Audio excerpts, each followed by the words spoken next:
Hello friends, welcome back our channel Padma వంటశాల. ఈరోజు మన ఛానల్లో పల్లీలతో కర్రీ ఎలా వండుకోవాలో చూద్దాం.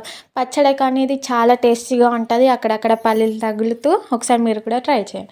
నేను ఇక్కడ 1 కప్ పల్లీలు తీసుకొని 1 గంట పాటు నానబెట్టుకోవాలి. ఇప్పుడు ఆ తర్వాత ఆ వాటర్ని పాడబోసి ఒకసారి క్లీన్ చేసుకొని ఇంకొక బౌల్లో వాటర్ వేసుకొని 1 టేబుల్ స్పూన్ సాల్ట్ వేసుకొని దీన్ని ఉడకనివ్వాలి. ఇలా ఉడకపెట్టుకోవాలి. ఇంకా కొంచెం మెత్తగా ఉడకపెట్టుకుంటే ఇంకా బాగుంటుంది. ఇప్పుడు అది పక్కన పెట్టుకొని మరో స్టవ్ ఆన్ చేసుకొని ఒక కడాయి పెట్టుకొని అందులో 2 టేబుల్ స్పూన్ ఆఫ్ ఆయిల్ వేసుకోవాలి.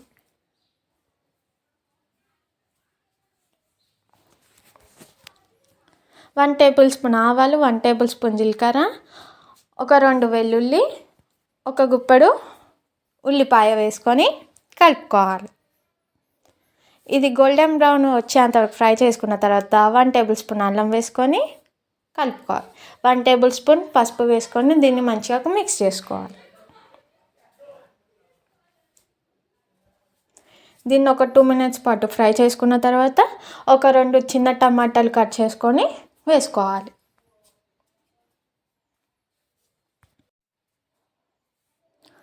ఇప్పుడు మూత పెట్టుకొని ఒక 5 నిమిషాలు మగ్గనివ్వాలి. 5 నిమిషాల తర్వాత మూత తీసి 1/2 టేబుల్ స్పూన్ సాల్ట్ వేసుకోవాలి. మనం ముందు పల్లీలను ఉడకబెట్టుకునేటప్పుడు సాల్ట్ వేసుకున్నాం కాబట్టి కొంచెం చూసుకొని వేసుకోండి.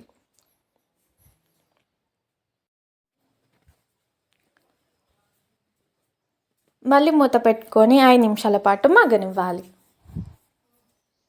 5 నిమిషాల తర్వాత ఒకసారి కలుపుకొని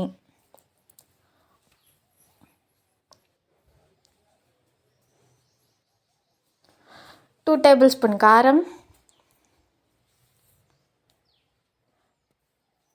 1 టేబుల్ స్పూన్ ధనియాల powder, 1/2 table spoon garam masala వేసుకొని మంచిగా మిక్స్ చేసుకోవాలి.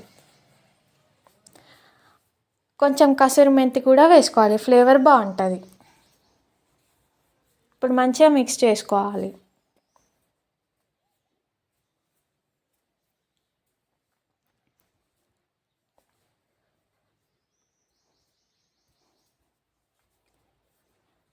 మూత పెట్టుకొని కారం మగ్గేంత వరకు ఉడకబెట్టుకోవాలి మరో 5 నిమిషాలు.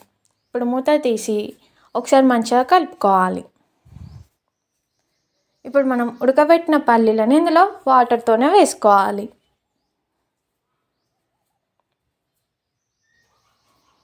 ఇప్పుడు దీన్ని మంచిగా కలుపుకోవాలి.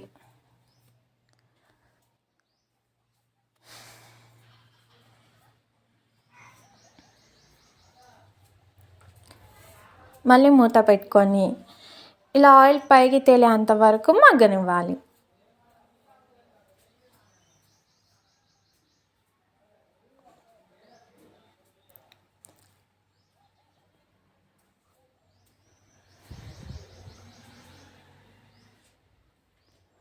ఒకసారి కలుపుకొని స్టవ్ ఆఫ్ చేసుకోవడమే. ఈజీ అండ్ టేస్టీ పల్లీల curry ready. Please do like, share, comment and subscribe our channel. పక్కన ఉన్న బెల్ ఐకాన్ని క్లిక్ చేయండి.